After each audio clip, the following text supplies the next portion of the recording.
Ces machines agricoles servent à l'entretien des sols ou à la pulvérisation de produits. L'Acuma Côte-des-Barres a organisé une démonstration de chenillards, l'occasion pour les viticulteurs du territoire de les voir à l'œuvre. C'est sur le terrain qu'on voit si ça fonctionne ou pas, hein. Je regarde plein de vidéos, mais c'est vraiment le terrain qui est important. Et puis, surtout là aujourd'hui avec des conditions un peu difficiles, la pluie, de l'herbe assez haute.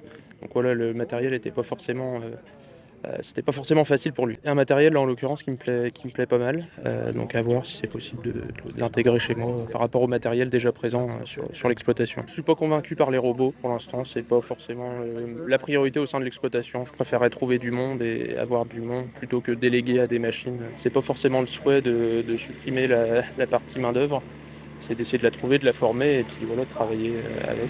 S'ils permettent dans certaines exploitations de pallier le manque de main-d'œuvre, ces robots aident aussi les viticulteurs à faire face au changement climatique. C'est des évolutions qui sont dans le viseur parce qu'aujourd'hui on a vraiment des problématiques ou de sécurité ou de conditions météorologiques qui font que le robot pourrait être une solution, quoi. Donc on s'y intéresse fortement. En tant qu'étudiant, on constate qu'effectivement ça va être une des technologies qu'on va rencontrer le plus et en vigne et également sur la partie cave. Donc la question aujourd'hui est de savoir si justement ces métiers ne vont pas évoluer, non plus de conduire des tracteurs mais plutôt de superviser plusieurs tracteurs. Précision, maniabilité ou autonomie, ces machines sont en constante évolution pour s'adapter au mieux aux attentes des exploitations. On constate qu'il y a quand même une belle évolution depuis les dernières années qui ne fera qu'augmenter en précision notamment durant les quelques années à venir et qu'on sera très fortement amené à retrouver justement ces engins sur nos exploitations. Après, ça reste assez impressionnant quand même puisque au départ, on est un petit peu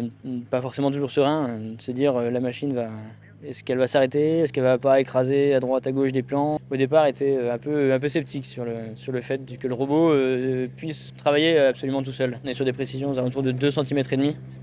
Donc autant dire qu'on est aussi précis que sur du maraîchage. L'achat de ces machines représente malgré tout un lourd investissement. C'est pourquoi les agriculteurs se regroupent en coopérative d'utilisation des matériels agricoles.